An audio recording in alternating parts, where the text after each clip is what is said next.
It's beautiful out here. This is when people talk about winter wonderland, what things look like in the movies, right? You can see I've got a Bills hat on. We're in Bills country. Not quite in Buffalo, but we're definitely in snow country. It's Rochester, New York. I'm Mike Naparella from Peak Performance Physical Therapy and Sports Training. You know, whether you're a winter enthusiast and you love this because you know you're going out cross-country skiing or hitting the ski slopes today or snowmobiling, or whether you wish you were down south in the Carolinas right now, you know what the truth is, either way you got to deal with this. And before you can go anywhere, you got to shovel your driveway. So for those of you who have snow blowers, you have a pass on this video.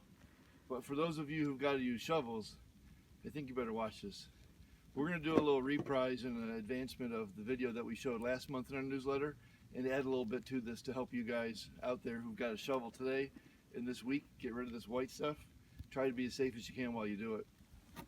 So, you know, people talk about using your legs and not using your arms and your back too much when you're shoveling, but what does that mean? Well, I think the thing you need to understand is that to use your legs means that you're trying to get yourself down closer to the ground so you're not rounding your low back and bending over to lift, which is what we see oftentimes in the clinic when someone hurts their back. That's what they've done. So to use your legs means that you're going to get into this athletic, squatty sort of position. Now for some people that's really easy and it's automatic, but for other people they really struggle with that. One of the reasons is that they have a lot of tightness in their back of their butt and their hamstrings. And so before you go out, I would just recommend that you do a very quick, could be on the step in your house, could be on a little box, could be even just on the ground, where you get your foot out in front of you, keep your back very flat, stick your butt out, feel that hamstring stretching, and you might hold that for 20 seconds or so. We'll do each leg, ideally a few times. I'm just going to show you once on each leg right now. And that would be a way to help get that hamstring ready. You do that a few times. And then it would be wise just to remind yourself when you bend down, you can put your hand on the small of your back, or you can put your hand on your pelvis and practice bending down and squatting, but sticking your butt out. So often when people use their legs to bend down, they're rounding their back.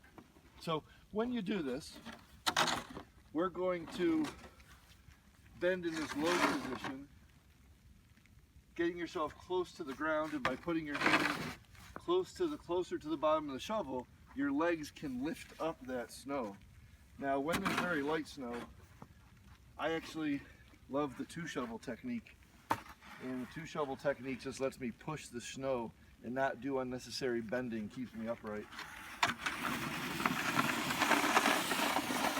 if you're using the two shovel technique, you can push a lot of that snow to the side, and then only at the end have to lift that snow.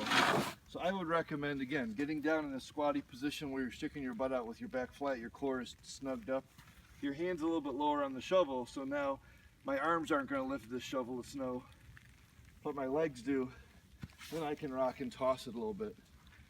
Now the other thing I would recommend, just in terms of minimizing injury, a lot of times people use their same arm every time, and whatever hand they are, they tend to stay on that same hand. You might want to do something like switch hands. So every 10 times I work my left hand on the high side,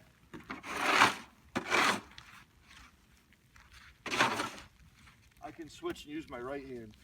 And then when you're done, because you've been doing things that are bending over, and there's a chance that you've been rounding your back a bit, I certainly would recommend you can reverse that motion, finish off with a few backward bends, loosening up the fronts of your hips, but especially your spine, as it's been bending over repeatedly. And most often when people hurt their back with shoveling, it's because they've been bending over too much.